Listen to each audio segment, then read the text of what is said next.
Hey guys, today's Monday, August 7th, and let's read the next chapter of The Wonderful Wizard of Oz.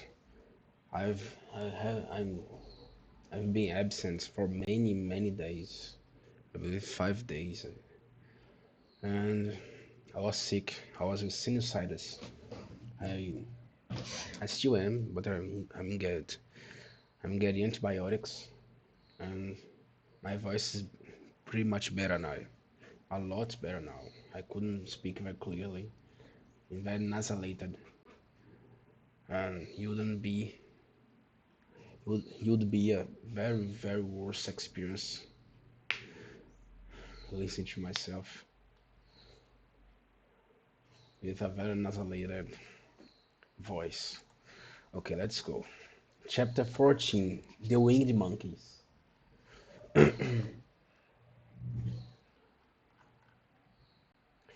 You will remember there was no road, nor even pathway, between the castle of the Wicked Witch in the Emerald City. When the four travelers went in search of the witch, she had seen them coming, and so she sent the winged monkeys to bring them to her. It was much harder to find their way back through the big fields of buttercups and yellow daisies, daisies than it was being carried. They knew, of course, they must go straight east, towards the rising sun, and they started off in the right way. But at noon, when the sun was over their heads, they did not know which was east and which was west, and that was the reason they were lost in the great fields. They kept on walking, however, and at night the moon came out and shone brightly. So they lay down among the sweet swelling yellow flowers and slept soundly until morning, all but the Scarecrow and the Tin Woodman, as always. The next morning the sun was behind a cloud, but they started on, and if you were quite sure and as if they were quite sure which way they were going. If we talk far enough, if we walk far enough, said Dorothy, we shall sometime come to some place, I'm sure. But day by day passed away, and they still saw nothing before them but the yellow fields. The Scarecrow began to grumble a bit. We have surely lost our way, he said, and unless we find it again in time to reach the Emerald City, I shall never get my brains. Nor I my heart. Nor I my heart, declared the Tin Woodman. It seems to me I can scarcely wait till I get to Oz, and you must admit this is a very long journey.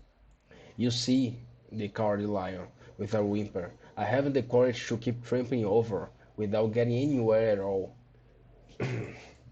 Without getting anywhere at all. Then Dorothy lost heart. She sat down on the grass and looked at her companions, and they sat down and looked at her, and Toto found that for the first time in his life he was too tired to chase a butterfly that flew past his head. So he put out his tongue and panted and looked at Dorothy as if to ask what they should do next. Suppose we call the field mice, she suggested. Suppose we call the field mice, she suggested. They could probably tell us the way to the Emerald City. To be sure they could, cried the Scarecrow. Why didn't we think of that before? Dorothy blew the little whistle she had always carried about her neck since the Queen of the Mice had given it to her. In a few minutes they heard the pattering of tiny feet, and many of the small gray mice came running up to her. Among them was the Queen herself, who asked in her squeaky little voice, "What can I do for my friends?" "We have lost our way," said Lord Dorothy. "Can you tell us where the Emerald City is?" "Certainly," answered the Queen, "but it's a great way off, for you have had for you have had it at your backs all the time." Then she noticed Dorothy's golden cap and said, "Why don't you use the charm of the cap and call the winged monkeys to you? They will carry you to the city of Oz in less than an hour." "I didn't think there was a charm," answered Dorothy in surprise. What is it?" "It's written inside the golden cap," replied the Queen of the Mice. But if you are going to call the winged monkeys, we must run away, for they are full of mischief and think it's great fun to plague us." "Won't they hurt me?" asked the girl anxiously. "Oh no, they must obey the wearer of the cap. Goodbye." And she scampered out of sight, with all the mice hurrying after her. Dorothy looked inside the golden cap and saw some words written upon the lining. This, she thought, must be the charm, so she read the directions carefully and put the cap upon her head. "Epi, pepi, kaki," she said, standing over her flute. "What did you what did you say?" asked the Scarecrow, who did not know what she was doing. "Hillu, hollu, hello," Dorothy went on, standing this time on her right foot. Dorothy went on, standing this time on her right foot. "Hello," replied the Tin Woodman calmly. "Zizi, Zuzi, Zik," said Dorothy, who was now standing on both feet. This ended the saying of the child. This ended the saying of the charm, and they heard a great chattering and flapping of wings. As the band of winged monkeys flew up to them, the king bowed low before Dorothy, then asked, "What is your command?" "We wish to go to the Emerald City," said the child, "and you have lost our way." "We'll, we'll carry you," replied the king, and no sooner he had spoken than two of the monkeys caught Dorothy in their arms and flew away with her. Others took the Scarecrow and the Woodsman and the Lion, and one little monkey seized Toto and flew after them, although the dog tried hard to bite him. The Scarecrow and the Tin Woodman were rather frightened at first, for they remembered how badly the winged monkeys had treated them before, but they saw that no harm was intended, so they rode through the air quite cheerfully, and had a fine time looking at the pretty gardens and woods far below them. Dorothy found herself riding easily between two of the biggest monkeys, one of them the king himself. They had made a chair of their hands and were careful not to hurt her. "Why do you have to obey the charm of the golden cap?" she asked. "That is a long story," answered the king, with a laugh. "But as you have long journey before us, I will pass the time by telling you about it, if you wish." "I shall be glad to hear it," she replied. "Once," began the leader, "we were a free people, living happily in the great forest, flying from tree to tree, eating nuts and fruit, and doing just as we pleased without calling anybody master. Perhaps some of us were rather too full of mischief at times, flying down to pull the tails of the animals that had no wings, chasing birds, and throwing nuts at the people who walked in the forest, but were careless and happy and full of fun, and enjoy every minute of the day. This was many years ago, long before us came out of the clouds to rule over this land. There lived here then, away at the north, a beautiful princess who was also a powerful sorceress. All her magic was used to help the people, and she was never known to hurt anyone who was good. Her name was Gayelette, and she lived in a handsome palace built from great blocks of ruby. Everyone loved her, and her greatest sorrow was that she could find no one to love in return, since all the men were much too stupid and ugly to mate with so beautiful and wise. At last, however, she found a boy who was handsome and manly and was at last, however, she found a boy who was handsome and manly and wise beyond his years. Gayelette made up her mind that when he grew to be a man she should make him her husband. So she took him to her ruby place and used all her magic powers to make him as strong and good and lovely as any woman could wish. When he grew to manhood, Quelala, as he was called, was said to be the best and wisest man in all the land, while his manly beauty was so great that Gayelette loved him dearly, and hastened to make everything ready for the wedding.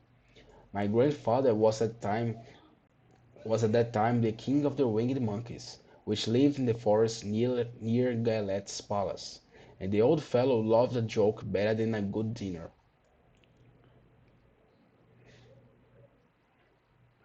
One day, just before the wedding, my grandfather was flying out with his band when he saw Quelala walk beside the river. He was dressed in a rich costume of pink silk and purple velvet, and my grandfather thought he would see what he could do. At his word, the band flew down and seized Quelala, carried him in their arms, until they were over the middle of the river, and then dropped him into the water.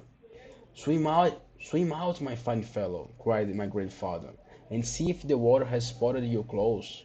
Quelala was much too wise not to swim, and he was not in the least spoiled by all his good fortune. He laughed when he came to the top of the water and swam into the shore, but the Gayalette came running out to him. She found his silks and velvets all ruined by the river. The princess was very angry, and she knew, of course, who did it. She had all the winged monkeys brought before her, and she said that first that their wings should be tied and they should be treated as they had treated Quilala, and dropped in the river. But my grandfather played hard, for he knew the monkeys would drown in the river with their wings tied, and Quilala said a kind word for them also. So that Gaelet finally spared them, on condition that the winged monkeys should even after do 3 times the bidding of the owner of the golden cap. This cap had been made for the wedding present for Chuquelala, and it is said to have cost the princess half of her kingdom, half her kingdom. Of course, my grandfather and all the other monkeys at once agreed to the condition, and that is how it happens that we were 3 times the slaves of the owner of the golden cap, whomsoever he may be. And what became of them? Asked Dorothy, who had been greatly interested in the story. Quelala being the first owner of the old golden cap, replied the monkey, who was the first to lay his wishes upon us. As his bride could not bear the sight of us, he called us all to him in the forest after he had married her, and ordered us to always keep where she could never see again.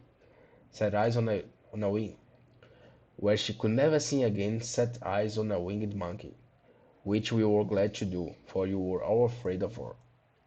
True, this was all we ever had to do until the old cap fell into the hands of the wicked witch of the West, who made us enslave the Winkies, and afterwards drive us himself out of the land of the West.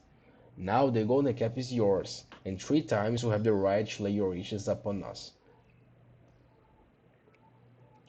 As the Monkey King finished his story, Dorothy looked down and saw the green, shining walls of the Emerald City before them.